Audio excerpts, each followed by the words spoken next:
Il était redouté et il a fini par atteindre le Fénois. P1, le variant brésilien de la Covid-19, a été détecté chez un voyageur en provenance de métropole. Selon le protocole sanitaire, le patient était en quarantaine lorsque son test PCR s'est révélé positif au variant brésilien. La personne, effectivement, qui est arrivée il y a plus de 10 jours maintenant de métropole, porteur d'un variant brésilien, a fait sa quarantaine correctement. Il n'y a pas eu de sujet contact infecté autour de lui et donc il n'y a pas de circulation de ce variant brésilien en Polynésie, comme il n'y en a pas non plus autour du variant britannique. Si les deux variants ne sont pas en circulation en Polynésie, le variant brésilien reste tout de même inquiétant et présente un risque élevé de réinfection. Détecté début janvier au Japon, il fait des ravages à Manaus, au nord du Brésil, d'où il tient son origine.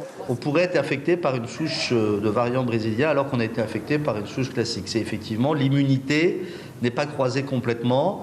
De même que peut-être que le vaccin actuel n'est pas complètement non plus, n'est pas aussi efficace, c'est pas qu'il ne l'est pas, il l'est aussi, n'est pas aussi efficace sur ce variant brésilien que sur le variant, que sur la souche historique. Après l'annonce de l'ouverture des frontières à compter du 1er mai, la vigilance et le respect des règles sanitaires sont de rigueur.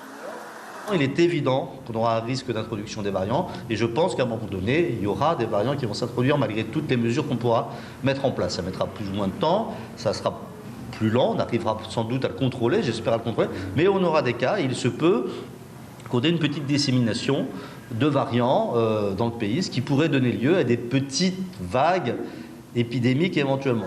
À l'heure actuelle, 19 personnes sont porteuses du variant britannique et seulement une personne a contracté le variant brésilien. Tous sont scrupuleusement isolés et régulièrement contrôlés par le bureau de veille sanitaire pour éviter toute propagation.